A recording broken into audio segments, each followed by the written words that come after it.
Welcome everybody to Reclaimed.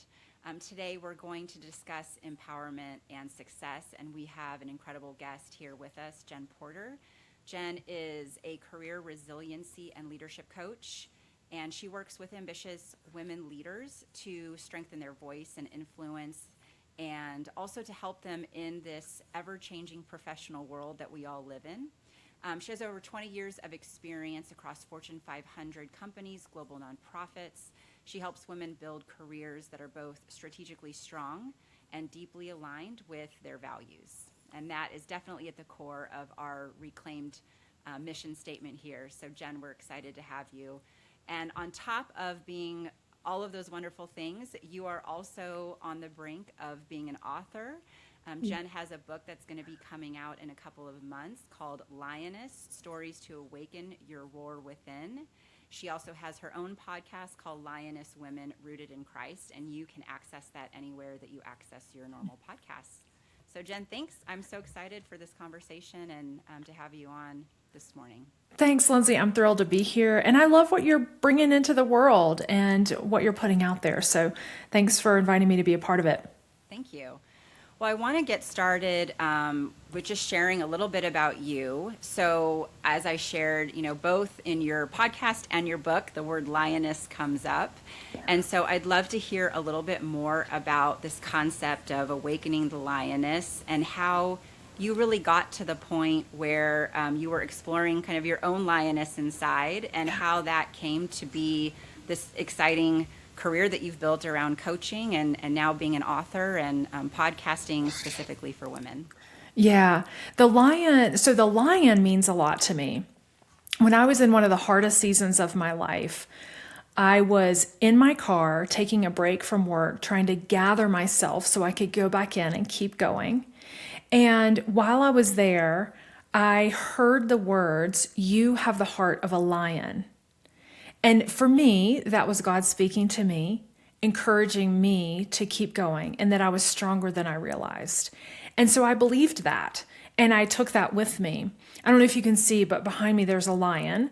And that is a daily reminder to me that I have the heart of a lion and who is behind that heart. And so as I started doing the coaching work, I really wanted women to understand their power.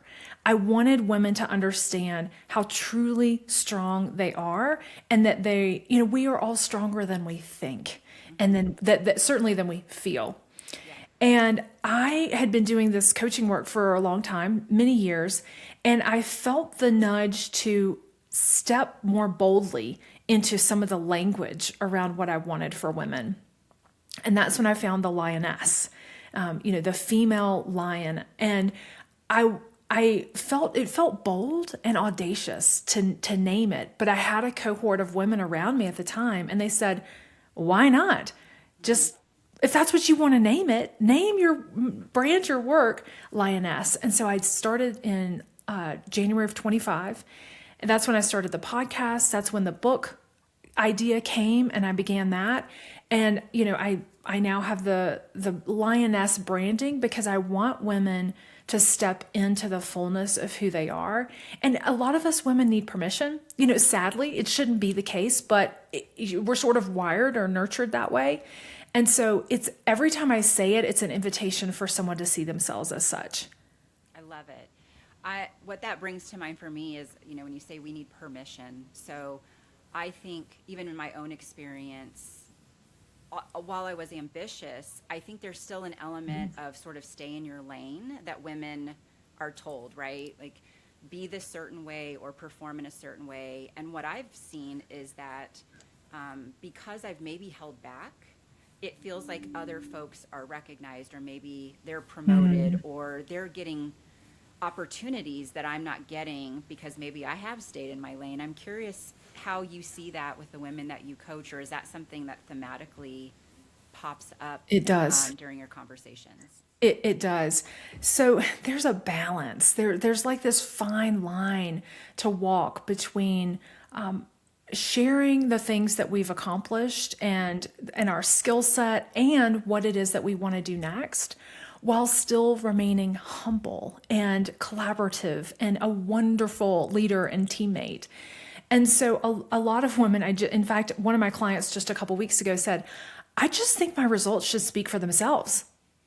I shouldn't have to care about my brand and do any work around that. And it's true. Like you shouldn't have to. We shouldn't have to, but that's not reality. And it's not that there's any fault in all of this. My sense is that everyone is so busy. Everybody's plates are so full. I don't even think that there's an intentional overlooking of people. I think that we just have to use our voices to name what it is that we're after, what we want, what we've accomplished, to remind people, because our brain capacity is so full, Yeah. right? That leaders may forget what you've done. Yeah. Or some of them take credit. I don't even think that's malicious all the time. Sometimes it is, but I think people are just they're on this hamster wheel of proving themselves. They're performing, and everybody's a little bit afraid of losing their job, right? Of something happening and them being out of control of their career. And so we're always in this place of striving and performing. I do think it's essential for women to, number one, understand for themselves who they are and what words they would use to describe that to others. That's a brand, right? A personal brand statement. I also teach how to integrate and weave in our brand in an artful way. Not in an in-your-face way, but weaving it in so subtly that it actually changes people's perspective and perceptions of who we are. I do think that it's easier to do that when we're changing jobs and we're new and we get to decide who we want to show up as in this new role. It's harder to do that, but just as important to do it when we're internal within an organization and we have to reinvent ourselves and our value. So what words are we using? How are we bringing that into all of our communication, written, verbal, how we're showing up in our body and in our language, in our body language? All of those things are essential to get ahead, to get to the places that we really want to be, because no one's going to tap us on the shoulder and say, hey, we think you're ready. Do you want to do this? It's usually us. I like to use the metaphor of being in a car. Like, we need to be in the driver's seat of our life and of our career and not give that power over to somebody else. Yeah, I love that. I think it's an uncomfortable place for a lot of women to speak about ourselves or to feel like we're bragging maybe about our accomplishments. It feels uncomfortable for us oftentimes. How do you address that, or this concept of kind of lioness and knowing who you are and being strong in that understanding? How does that play into how we speak about ourselves so that we can walk that fine line between saying this is who I am and what I bring to the table and I'm confident in that, versus feeling kind of yucky about it, or that you're being too braggadocious about some of your accomplishments? Yeah. So I'll say something that might sound unusual. I actually think it's kind to tell people who we are. When we are trying to play the chameleon of I can be anybody for anything for anybody, I think that women are really good at that. We're like, I can show up for you however I need to show up for you. It's a survival mechanism and it helps us, sort of get by, but it doesn't help us lead and it doesn't help us be really successful in our lives, whether that's work or personal. And so a lot of the work is reframing our mindset. Right? Just shifting how we look at it, and then we can step into it more fully. So when I realized that it was kind to tell people who I am, for me, that happened last year when I realized I wanted to integrate this faith in leadership more directly and overtly. And before I wasn't doing that. I was sort of hiding behind, my spirituality, and people didn't know that I am a follower of Christ. And so now, being more direct in how I show up in the podcast and in my work, people are able to see who I am, and that's kindness to them, because they don't have to figure out and do this mental gymnastics of trying to figure out who am I? Who is this person? They know. I actually think it is generous and kind to tell people who we are. There's another part of that, though. And I think it starts with women don't understand who they are truly. Mm-hmm. And so if we don't know who we are and if we aren't confident in who we are, we're not going to be able to communicate that with any kind of confidence. And that comes across. And starts to feel weird and icky and awkward and uncomfortable. Once we do the work of identifying what is our identity, how do I want to describe myself to the world? How do I understand myself in this world?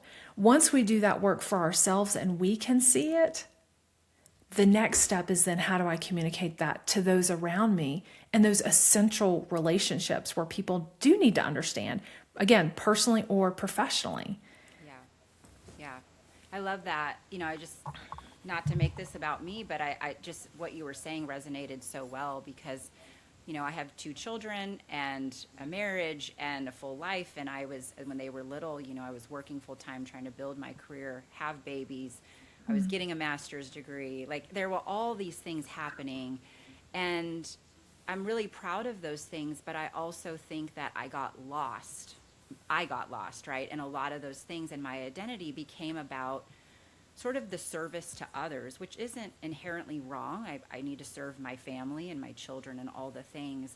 But as my kids have gotten older and I'm finding myself in this phase of I have more time, I have maybe energy in different ways than I had when they were young.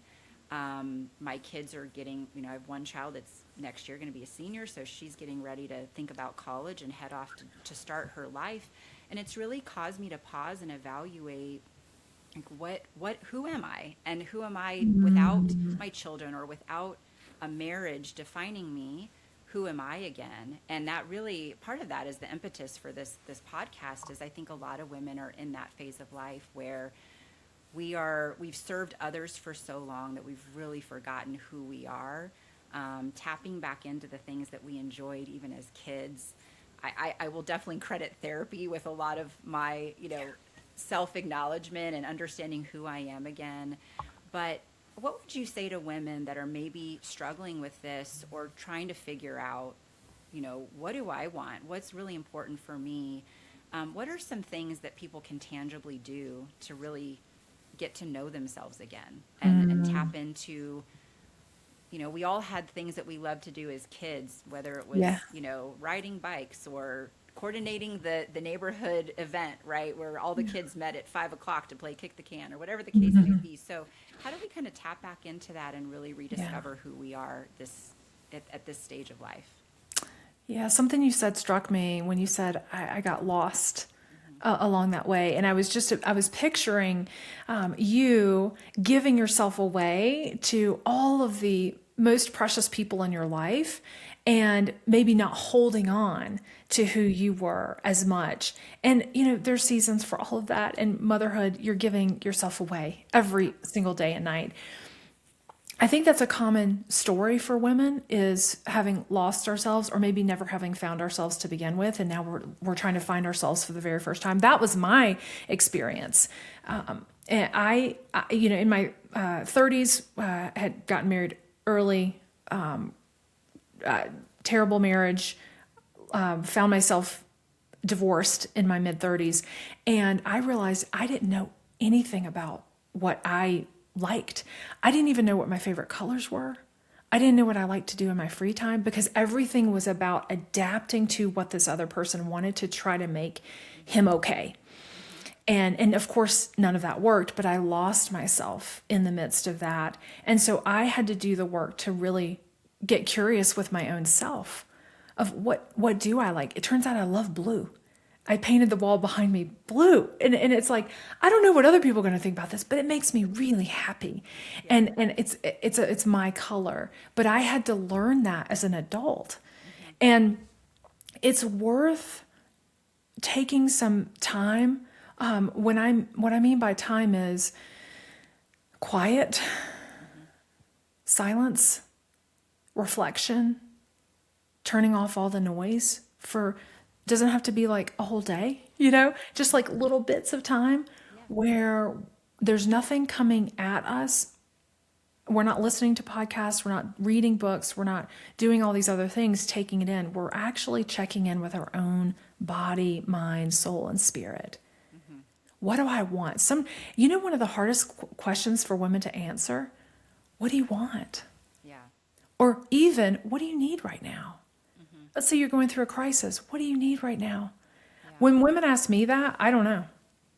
If I'm in the thick of it, I don't know. And so what I have done over time, I've created a tool in my phone that tells me what's nourishing for me when I'm in a crisis. When I'm not okay and can't think, with the executive function, Yeah. I go back to, I'm like, no, I've already created this. I know what's soothing to me. I know what I need when I'm not okay. And owning that, so that when people ask me, what can I do? What do you need? I can tell them. I love that. It's just really important. You mentioned who we are as children. I think the reason that it's important to go back to this childlike state is because there was a sense of freedom in some ways, a sense of adventure. We didn't know enough to become cynical yet. And so sometimes what we loved in our childhood can come back to us, but also it could be just relating to that state of awe and wonder. What makes me feel alive? My friend and I used to jump on our trampoline for hours and hours and hours as a kid. That was fun. We would explore the woods, hike in nature. And so those are the things that tend to still work for me. And that's when I'm able to reconnect with myself. I would recommend for women to really ask yourself, what makes you come alive? What have you always loved doing your whole life? What is nourishing and good for your soul? Because once we can be in a calmer state, then we're able to find the wisdom that's within us that isn't always accessible when we're in that frenetic rush of our days. Yeah. And it's funny, I'm someone that kind of thrives on, I've got this to do and this to do. I love the to-do list, right? And I'm sure I'm not alone in that. But I heard something the other day. It was another podcast, was a doctor that was talking about women's our internal systems, the way we're wired, and this living in constant stress and under constant pressure is ruining our systems and our ability to recover. And we talk about weight loss and just all the things that we all talk about all the time. But what I'm reflecting on as I'm sort of past some of that is a lot of the frenetic way I was living was actually within my control. And I felt like a lot of things were out of my control. And yes, when you have small children, you're at the mercy of their needs and things of that nature. But there are a lot of things that we also have control over. And one of them is what we say yes to. And especially with work, I found myself just saying yes to everything because I thought I had to. And it's this sort of fear, but I think that also speaks to knowing yourself and being sort of confident in your abilities and your capabilities, that you have more leeway internally to know, I can say no to that and I'm still going to be okay. Not going to that one event or not attending that one meeting is not going to make or break my entire career. And so, I'm just curious, thinking about the way that women are, typically we say yes to a lot. We don't want to let people down, but what that's doing to our own, are the way that we sleep, the way that we internalize just emotions and manage and process things. I'm thinking that you probably come across a lot of women that are stuck in that phase as well, where they're for sure the hamster wheel, right? Where we feel like we just have to do it all. And stepping off the wheel was really hard for me. Really hard. It's scary. It's a very scary thing to do, even though everything about it, when you describe it, would sound appealing. It's terrifying for men and women. It's terrifying because we think that we're holding our world together and that if we step off, things are going to crash and burn. And so we continue on that hamster wheel. And it's really destructive. Like we know it's killing us even, but we won't step off of it because we're so afraid of letting go and taking, releasing the grip that we have on life that is actually just draining our energy. Yeah. I feel that there's there's people pleasing is a huge problem. We're always looking for validation from other people to tell us we're okay. And that is absolutely giving away our power to other people in a way that is never going to produce goodness.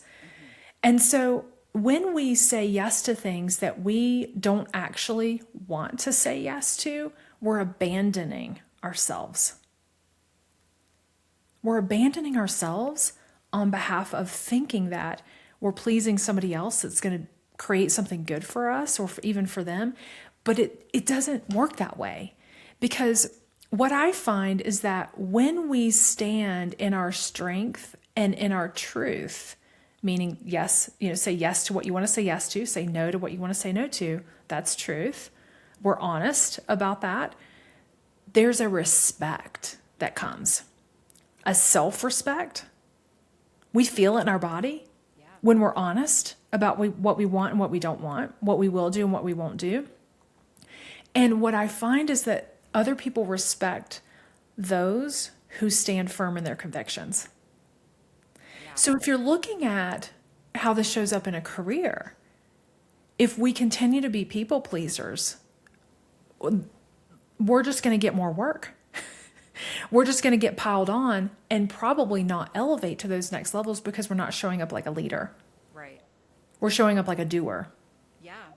I think the other piece of that people pleasing, if you just put it in the work context, the more we say yes to and pile on ourselves, oftentimes that actually turns into us being underperformers rather than elevating ourselves to be high performers, because we have so much on our plate. Things end up happening, missed deadlines, things get pushed. Yeah. You're late in responding to emails or calls or meetings or whatever the case may be. And so I think even just practically learning to say no and create boundaries, and to your point, honoring yourself, honoring what you're capable of doing, Yep.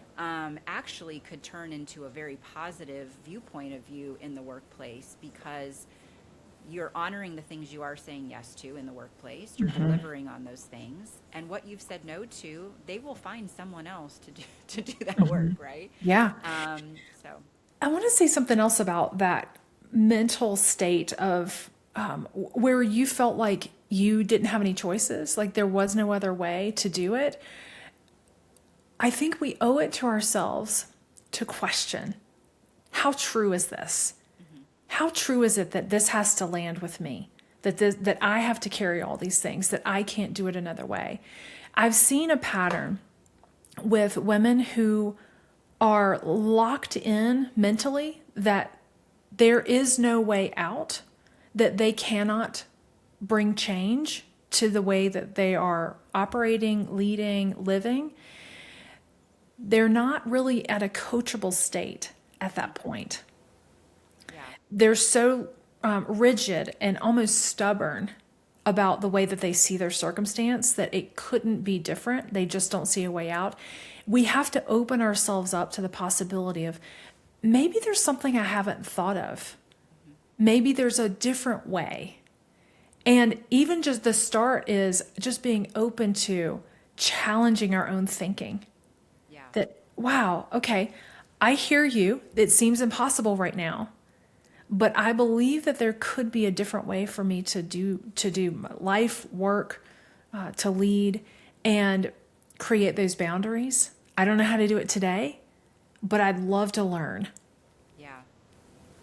I think though that goes back to fear. You named fear earlier on, and that fear of what, right? And if you don't know yourself, oftentimes too, like, if I step off, what does that mean about who I am and my identity? And, all of that stuff, I think, comes into play when you think about doing things differently. And, for me personally, it took a very major event in my life, something that just was like, everything stopped, for me to be in a place where I think I was willing to listen and get to that place of surrender where I finally said, what I'm doing isn't working. Um, and these circumstances have now occurred in my life where I have to pivot and I have to think about who am I and can I be okay with me and the decisions I'm making outside of this circumstance. Um, Hmm. but I think it took a very major event. I was going along and I knew, right? I knew things were off. I knew things were wrong. I knew I had to make a change.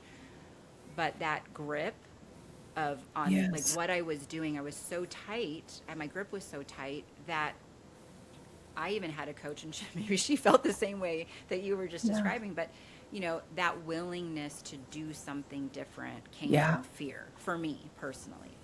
And so I'm sure fear also is a driver in a lot of the Ev- decisions we make, yes. right? Fear drives so much of our life and our thinking. Yeah. And once we can acknowledge that and kind of look it in the face, Hmm. then we get to decide what we want to do about it. But we have to acknowledge that first, that fear is actually in the driver's seat right now Yeah. and not Yeah. me. Yeah. And I'd like to change that, you know? So I always call that looking it in the face, being honest about what fear is driving us. And then the cool thing about coaching is, the client gets to decide what she wants to do. She doesn't have to do anything. She doesn't have to change anything. Hmm. But what, part of it is creating a new vision. Like, can you imagine what it would feel like in your day Yeah. if you showed up with joy in your work and in your relationships? And it's like, oh my gosh, I'm so far from that right now. Yeah, that'd be amazing. How do we do that? It starts with acknowledging what's driving, Yeah. and then just making some small shifts and building over time. Yeah. I love the idea of small shifts, and it can feel, it's that concept of, you eat an elephant one bite at a time. Yeah. And getting too far ahead of yourself and thinking, oh, it has to be this grandiose thing, or how could I possibly do all of this? And to your point, it just make the next best decision, right? And Yeah. then that will come with that next best decision. And before you know it, you'll be way further along than you ever thought. But when we look at things as an end state versus just what's the next best step, I think that's the overwhelm that tends to happen. Definitely. Just how do we change? How do we do something different? Yeah. I want to shift a little bit. So we've talked a little bit about finding ourselves and what that looks like and how we show up. I want to talk a little bit about success, because part of this concept of being a lioness and your coaching is really helping women find what success looks like for them, redefining things. I was sharing with you earlier, I'm at this phase of life where my daughter is going to be a senior next year, and I have a lot of career ambitions still ahead of me and a lot of things I want to do. I'm also looking at balancing that and having to get, as you said, very real with myself about, if I chase this thing from a career perspective, what does that mean for my ability to be present with her this next year, this final year of high school? Vulnerably, I was sitting in the car today and just thinking, it almost felt like I was dropping my kids off at kindergarten for the first time again. I just got this kind of sadness inside of me, and not in a bad way, but just knowing that, wow, there's limited time. There's limited time to be Yeah. there for my kids. And so it's this very real tension right now around, I want to be there for this, but I have these ambitions. And so I am getting face to face with really, what does success look like now for me? What does this look like over the next, 20 plus years of my life? What are the things I want to be able to be present for? And it is a sense of like redefining, what does Yeah. success look like? What does it mean for me? The comparison trap, I think, is real. You look across the board and you see other women and you think, oh, I should be here. I should be at that level. Or look at all they're achieving. If anybody's on social media, it's compare away all day long. Yeah. So talk to me a little bit about how you're seeing that show up with your clients and women that are in similar stages. And is there anything that you could share with us around how we manage through that tension that we're feeling? Yeah. Comparison is the enemy. I mean, it's just, I was just working out this morning, and this phrase will come to me. I use Peloton a ton. There's a leaderboard, so you can see how you're doing compared to everybody else. And sometimes I'll like want to go harder because there's some I want to beat somebody else. And I said to myself this morning, run your race. To myself, I'm saying this to myself, Jen, run your race. Like you're pacing yourself for this workout. Yeah. Run your race. Don't get caught up and distracted by what somebody else is doing because they're training for their own thing, Yeah. right? And so comparison is, we just have to come back to ourselves and what it is that we're after. I think that, there are a couple of things around success.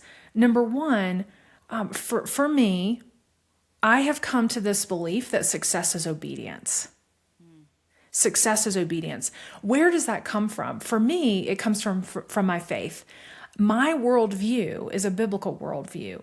And so my life is not my own. My life is God's. And I want to do the part that He's given me to do in this world. So that's why obedience is so important to me. If I'm doing what I feel like He's called me to do, that is success. Now, that leads me to the second point. Not everybody's going to live their life that way. And that's totally fine.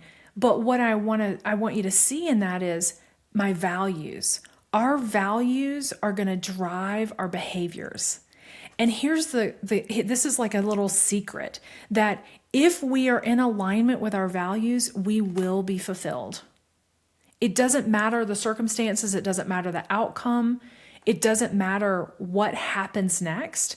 If we are operating within our values, we will find fulfillment, that deep satisfaction that we all really want. And so going back to your point about identity really is rooted in our values. What do we care about more than anything else in the world? What are your top 5, right? For you, there's something about accomplishment, career, and there's something deeply important to you about your family and your kids, right? Yeah. And so as long as you are honoring those values, you will thrive. Yeah.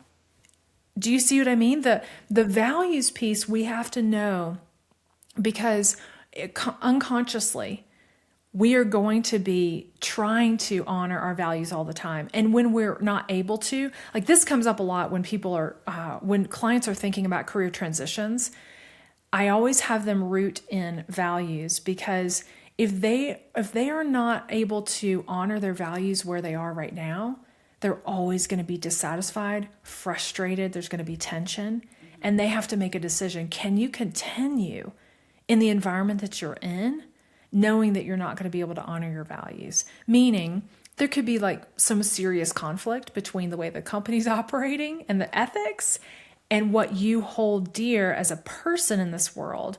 That may not line up and you may need to make a change. Yeah. But our values are going to keep us moving forward in the hardest of days. If we're aligned, we're going to feel really good about our output, even if things around us are spinning. Yeah. Yeah. And I love the values exercise. I've engaged with some folks and they've given me the sort of values wheel, so to speak, where it's, you start in the middle and you kind of build your way out to think about what's the prioritization. And, I just don't know that as women, especially women that are career oriented, if we really hear enough from other women around choices that have to be made. And what I mean by that is I just attended a phenomenal program and heard from just amazing women that have achieved so much in both their careers and personal lives. But the theme that came through to me was that each one of them had to make significant choices in where they spent their time. And oftentimes came up in conversations that they shared with us around, I had to say to my children, I'm in this job, I have this high-powered job, and therefore, you have these 5 things, extracurricular, whatever they may be, right, that you have going on. I can come to 1 of them, or I can come to 2 of them. Which 3 do you not care about that I'm at? Because this is what this is the trade-off and choice that these women had to make with Yeah. having these careers and being mothers. And I don't think as women we actually share out enough with each other these really important choices and trade-offs that we have to make. We hear a lot of like, you can have it all, and we Yeah. envy these women that are rising to the top of the ranks, and I do envy them. But when I sit and hear their stories, the reality is they've had to make a lot of hard choices Yeah. and be confident and comfortable with those choices, right? What works for me and my family, my kids, um, and being real with where they're spending their time. And so I, I I know for my peer group, I have a lot of women that I connect with, and I hear things like we're frustrated or why can't I do it all? But the reality is nobody's doing it all. Right? We're just not hearing the It story looks that like it nobody's though. doing. It looks like they are, but they're Yeah. not, right? And so what is your advice around some of these like trade-offs that we have to make and decisions? Personally, I had to say finally, I have to help in my house, like cleaning Hmm. it. And it's not even every week, it's once a month, but like that one time a month takes so much pressure off me so that I can actually be more present and have fun with my family rather than Yeah. spending my weekends cleaning toilets, right? So good. So, even small things like that where we can take the burden off ourselves. So I'm just curious what your thoughts are there, and if you see that when in the women that Mhm. you speak with, right? We have this idea that we should just be doing all the things, but nobody's doing all the things. Yeah. I think you said it when you talked about women aren't sharing enough about these choices that we're making.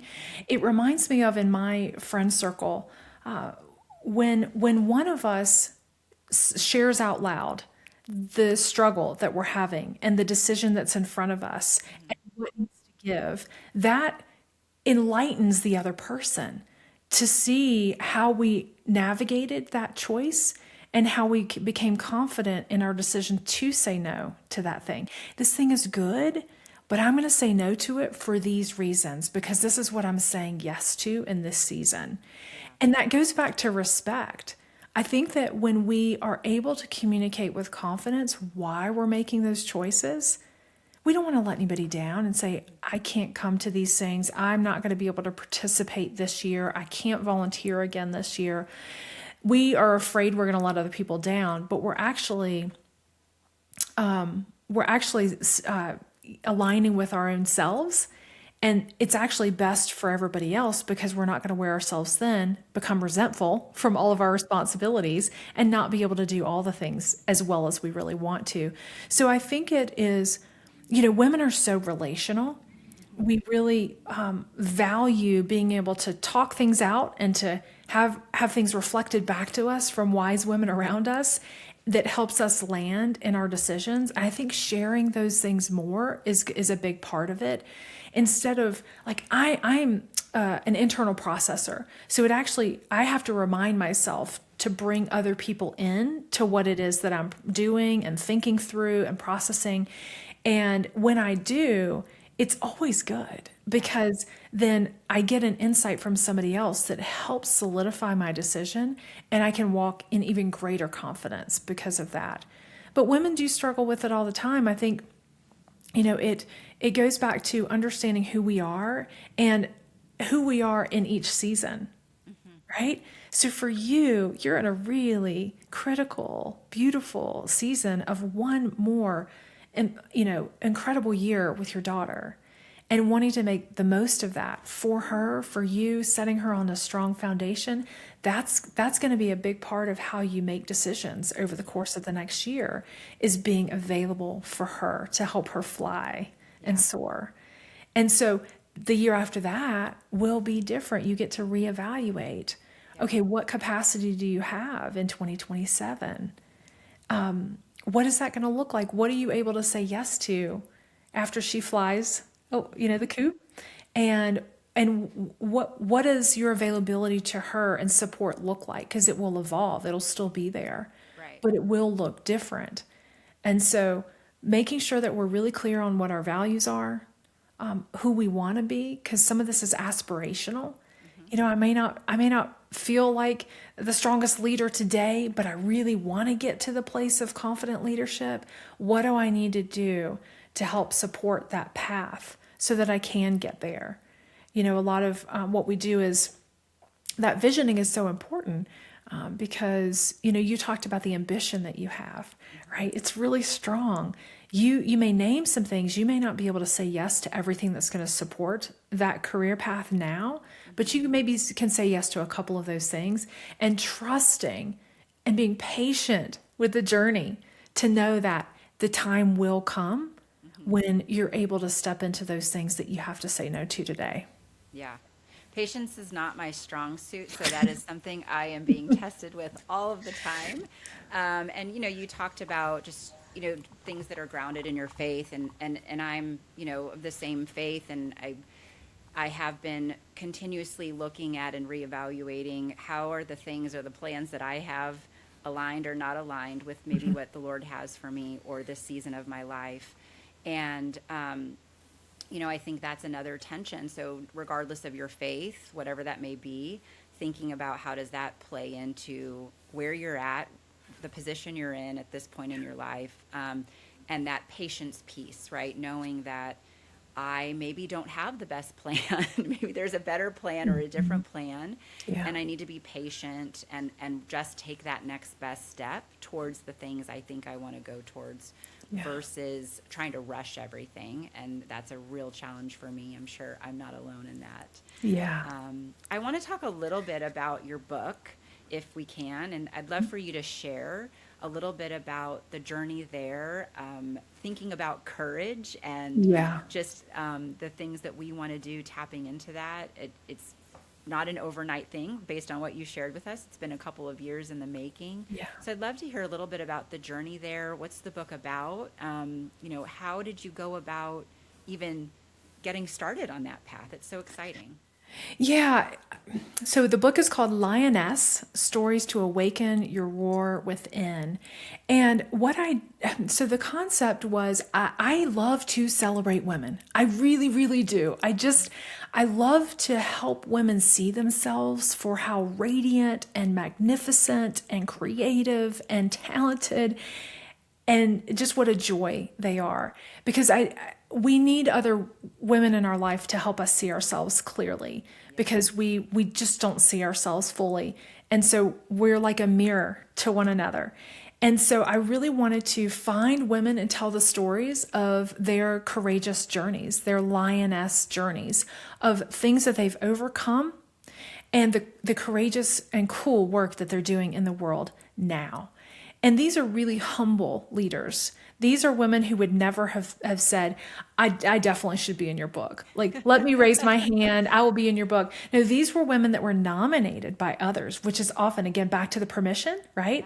We need other women to celebrate us because we're unlikely to celebrate ourselves, much less see how cool it is, what it is that we're doing. Like your podcast, for example, like that took a lot of courage, right? There's a lot behind that, and to celebrate that. So I cast a wide net for nominations for women that should be considered in the Lioness book. And I went through the series of interviews and selected, which was so difficult, to narrow it down to 12 Lioness stories that ended up in the book. And I do tell my own in this, which took courage too. And, I just got to the point where I needed someone else to help me. I took the book to a certain point, and then I realized I needed a team to help me get it to the finish line. And so I did that, and it will be ready in June. So in June, it'll be coming out, and you'll get to read and hear about all of these incredible women who are just, they've been through a lot, and they are inspiring, and they are to be celebrated. So I'm so excited to share this with the world. I love that. I'm so excited to read it. So I will be waiting for that to come out. That's amazing. I love this idea of nominating other women and other women sort of seeing things in you that maybe you don't see. And I've heard a lot over the years of, find your tribe. That's been a big find your tribe type of slogan. And I didn't really understand that for a long time. And I am starting to really find my tribe. It's really amazing. I have some women that I've been introduced to. You're one of those women. Mindy, who will be on the show in future podcast sessions, she's one of those women. I have some other women that have just been incredible encouragers. And I use Yes. that word deliberately, encouragers. Yes. When I was younger, I thought, I don't have time. I don't have time to network, and I don't have time to build these relationships. I was so inundated with just the day-to-day of surviving my day. But finding that community of women has been literally life-changing. And women that have encouraged me to push through when I felt like I wasn't good enough, I couldn't do it. Is anyone going to want to listen to anything I have to say, right? And having that tribe of women that saw something in me that I didn't even see in myself, and that their belief almost was first before my own belief in Yes. myself. Yes. And you talk a little bit about that. You and I have chatted about that. Talk to me about having those relationships, the belief that maybe needs to come from others first before you see it in yourself. Isn't it true? It's been so true across my life. I never saw myself as a leader, even though I had been selected for, all of these leadership roles, even in high school. I did not make the connection in my own head until a mentor and dear friend called it out. And not just once, called it out over and over and over until I could finally see it for myself. And I think about, when you were talking about your tribe, I thought, yeah, what people these women around me who love me, they're for me, they're encouragers. When I share something I'm struggling with, you know what they come back to me with? They don't necessarily say, you can do it. I believe in you. You know what they call out is, look what you've already done. Yeah. Look what you've already done, given what you're carrying. I think you're amazing. I think you're amazing just what you've already done. And it reminds me why it's hard, right? It sort of contextualizes why I'm struggling. And it's not like, come on, you can do more, do better, keep going, go further. Yeah. It's just celebrating who I am right now. Yeah. That reminds me, I have done hard things before. Yeah. I can do this again, and I'm not alone. Yeah. Yeah. Yeah. I think the not alone thing is massive. I love that you had someone that called that out in you. And it's funny because I've had similar situations, similar experience where someone's called something out in me, and it took them seeing it, right, for me to reflect and look back over things I've done and go, oh, that's right. That is who I am, or that is what I've done. I am good at that thing. And I think that helps you build your confidence. And you talked earlier even about your branding, right? And that brand comes from your own belief and confidence, I think, in yourself and what you've achieved, and knowing that we can do hard things. We've done it before. We can do a lot, and we're creative, and we're problem solvers, and we know how to juggle things and prioritize, and giving ourselves permission to take credit, I think, for those things that we've done. We talked about it at the very beginning, right, where we don't want to feel like we're bragging. And I think that goes back to just acknowledging and standing in the truth of who I am, the capabilities I have, what I bring to the table. And I'm not good at a lot of things, trust me. And I'm very well aware of the things I'm not good at. But the things I am good at, I need to stand in that as truth and claim it. So I guess we can sort of wrap up with, like, if you could encapsulate, this conversation, or the conversations you're having with women around success, empowerment, sort of claiming who they are, living in that truth. Do you have any advice for a listener that might think, okay, I love what I'm hearing. Yeah. How do I start this walk? What do I do first? What's practical for me? I know everybody's at a different place of life, but are there some things that you could offer up by way of practicality? I'll give you a practical thing, and then I'll give you a spiritual thing. Okay. Practically, get really clear on what your values are. Right. Get a list of values. I have an exercise that I share with clients. It allows them to move to read through all of the values and really start to identify which ones matter most to me and why. Then when you've got your top 5, you get to make sure, look, where in my life am I honoring these and where am I not honoring these values? Because that's where that tension is going to show up. And you can start to identify, gosh, I really do want my life to be more about this. Like, I am a person of integrity. Integrity matters so much to me. And that's, so you want to orient your life and work around who you are truly. Like, you can't even help that's who you are. Our values just become, they are, we don't really choose them. So getting really clear on your values from a spiritual standpoint, the greatest confidence comes from knowing who we are in Christ.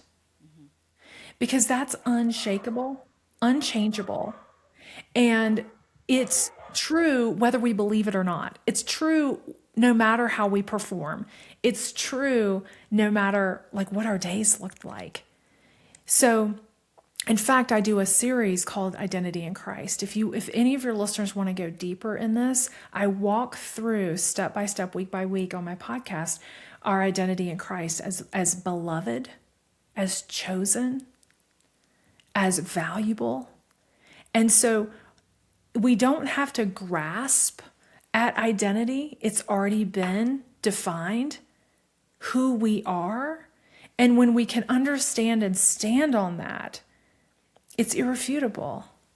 Yeah. Right? Yeah. So that would be my encouragement, is to really root down into who we are as God sees us, because that is unchanging.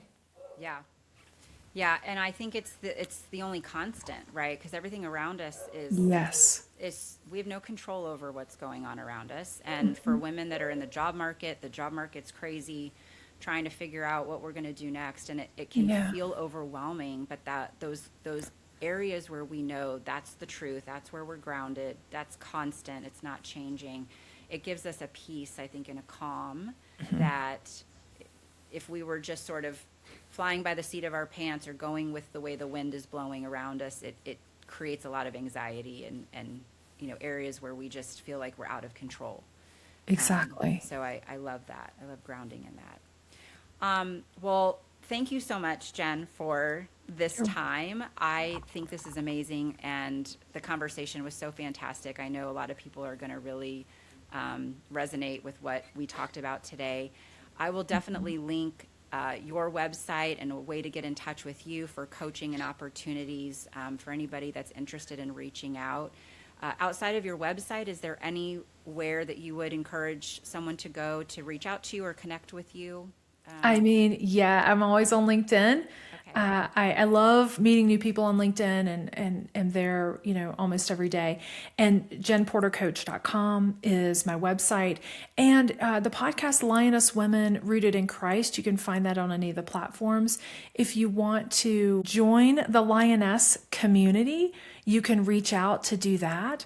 I'm always doing workshops and series where we're connecting as women to make sure that we're sharing each other's strength in our endeavors. And so there's a lot of really fun ways to plug into the Lioness community. Okay, fantastic. Well, thanks again. I really appreciate your time. And Thank you, Lindsay. It's been an honor. yeah, and we will hopefully do this again sometime. I would love that. I'd love to.